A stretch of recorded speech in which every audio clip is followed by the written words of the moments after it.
Directing an audio drama definitely isn't a walk in the park, but maybe you just want to dip your toes into the feeling of what it could be like. Maybe you're interested in starting your own audio drama, or maybe you're interested in joining another one. Or maybe you're just curious to see what it's like. So let's go over my experience in directing an My Little Pony audio drama. I do want to say a couple things before we start, just a little updates on kind of what's going on. I'm still working on the scripts, and so once I have that fully finished, I will be then going into creating a casting call for everybody, so please just wait. I know you're excited. I've been getting a lot of messages about people wanting to join, so I'm super glad that you want to join, but everyone has to audition first, and you can't audition until the casting call's out, unfortunately. So just gonna have to wait a little bit. But thank you everyone for your support, and let's get started. I'm gonna be adding talking points in the video, so you can go ahead and skip to any part of the video that you'd like. I'm gonna be first going over kind of the background about my audio drama and kind of what I've been working on, then going into the difficulties in directing a audio drama, then of course going over the enjoyable parts, and then wrapping it all up with my overall experience. So to give a little background on my audio drama, I created my audio drama back in 2020, the pandemic year when we had nothing to do and I wanted to try something new. The title of the audio drama, for those who don't know, is called Corrupted Consequences. The overall plot of this audio drama is about my character Flutters. She's 16 years old and she's living inside the Castle of Friendship with Twilight, Starlight, and Spike. Throughout the story, you start to see sudden changes in Flutters' personality as you start understanding the past life events that are not only changing her, but also causing a reaction from her necklace that her mom gifted her as a filly before disappearing. This is a man versus self audio drama, so it's Flutters kind of fighting with her inner demon, basically. I'll leave a little link to episode 1 if you guys are interested, and that is pretty much the premise of the project that I'm working on currently. Next, going into the more difficulties in directing an audio drama is definitely gonna be the workload attached to it. Although it is my own story with my own characters and I get to kind of create this story how I imagine it, you also have to work with a team of people, you know, not just one person or 2 people. It's usually 10 to 20 people at a time. Some of these people are voice actors, they can be artists, they can be background designers, they can be concept artists. You know, you have the whole team of people following your direction. Being on top of everyone, and especially when you're creating an episode, you have to make sure that the voice actors and artists are going to be on time with their things, and if they're not, you kind of have to kind of accompany them if they're not able to get their work turned in on time. Obviously, you wouldn't lash out at them or, you know, be mean to them. Just very respectful. Please and thank you. Everyone working here is human, obviously. Especially with the project that I'm working on, it's not paid. So having anything at all, you should never take for granted. But orchestrating a team of people is very difficult sometimes if you're good at kind of organizing and managing, and if you're able to keep on top of everyone's progress, then that'll be so much easier. Another difficulty is just the stress of constantly feeling pressured to post. Always writing new scripts, but then on top of that, you also have to make references for your artists to make sure that they know what they're doing.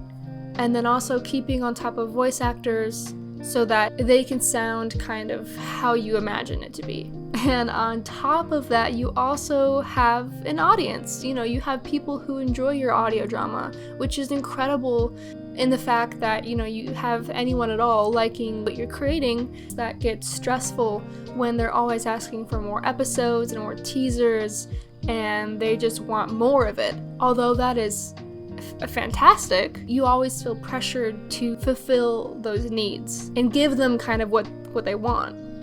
It's like constantly feeding your children candy because that's what they want. You know, that's what they like. And the second you don't, they start to cry. But obviously I know you guys won't cry, but you know, that's just a metaphor. Another difficulty is making the story perfect, especially when you're the only person making the script and producing and directing and of course writing it, you want to make it how you imagine it to be.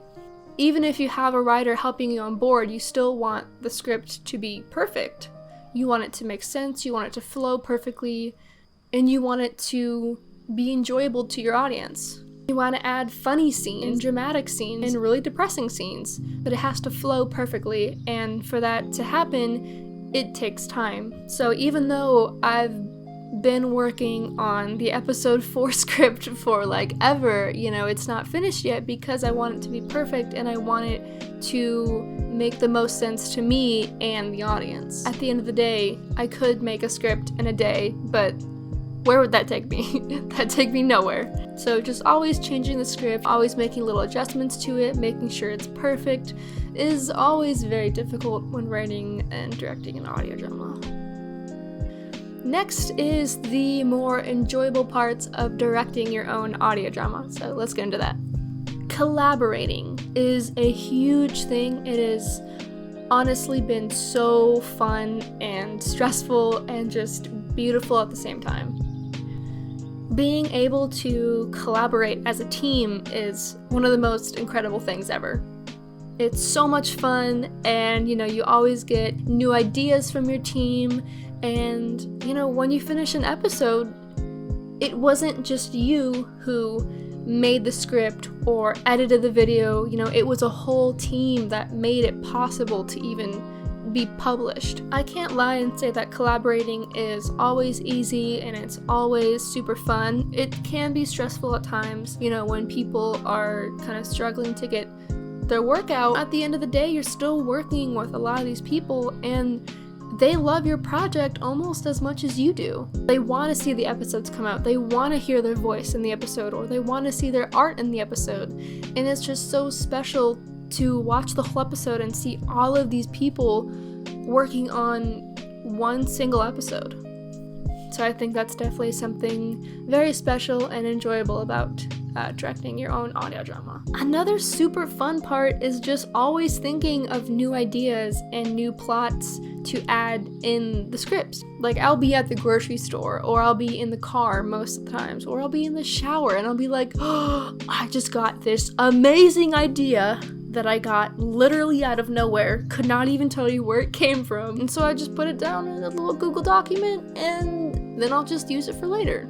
Or maybe I won't. But the point is, it's pretty cool. It's so exciting, whenever I start thinking about my project, and I get really excited about it because it's still something that came from my head. This whole idea, the whole audio drama, I literally made up in my head years ago. To have this project even come to life, I'm always thinking of new ideas, different adventures that the characters can go on. And it's also cool to see all the comments and, when people react to my episodes and hear their side and kind of their questions that they ask. Oh, I could do that. There's a lot of really cool ideas you can get from everywhere. I'm gonna be completely honest, a lot of the people that reacted to episode 3 were just like, why don't you just take her necklace off? I never thought about that before, so now it's part of the script. So, get ready for that. The last part that is always just so enjoyable to see is the characters that are made from the audio drama. I made up Golden Note, I made up Summer Note, I made up Blue Note, I made up Echo. All of these characters I just kind of made up a couple years ago when I first started the project. And for people to be interested in them and for people to love the characters, for example, Flutters is the more curious and adventurous rebel person, while Golden Note is more of the calm, more secure, let's not do that, that's a horrible idea kind of person. Whereas Echo is more spontaneous than the two of them, so then that already creates such a chaotic group of characters. And I'm gonna be honest, creating likable characters definitely takes a lot of work and a lot of thinking and a lot of researching, because you want to think about kind of how they're gonna be throughout the story and how they might be consistent. Maybe they'll change halfway through the story, or maybe they'll just stay the same. But creating these characters and even just the storyline in general that people and fans enjoy is just the best feeling in the world, can I just say? To share that kind of interest is just, honestly, it's just incredible. Even if you're just in the audio drama, sharing that love and sharing that interest with the director is so amazing. Now it's time for my overall experience in directing a My Little Pony audio drama. So I went over the most difficult things and the most enjoyable parts. And I do say, for anyone who is wanting to start their own My Little Pony audio drama, just know that it does take a lot more work than you may realize. Make sure you have a solid plan, a solid story, and just kind of share it around with people and see where that gets you. If you know you're not more of an organized or kind of planning type of person, then maybe directing isn't really for you. But that doesn't mean you can't join an audio drama. You can work on your voice acting, you can work on your art, and you can be a part of an audio drama and still feel all these things. Obviously not exactly from this video, you'll still be able to kind of experience being in one. I would definitely recommend being in a couple of audio dramas before you start your own. That way you can kind of see how each director works differently, you know, how they organize things differently. Just kind of pick and choose your favorite techniques and then go from there. So to kind of close it off, thank you for everyone's support, and I really hope you enjoyed this little speed paint video. Any topic recommendations that you guys may have or want me to talk about in the next speed paint, please just comment that below or send me a little message, and I will write down your idea. Whew, that was a lot of talking, so I'm going to be quiet now and let you guys end off the video. So I hope you guys enjoyed, and I will see you later. Bye!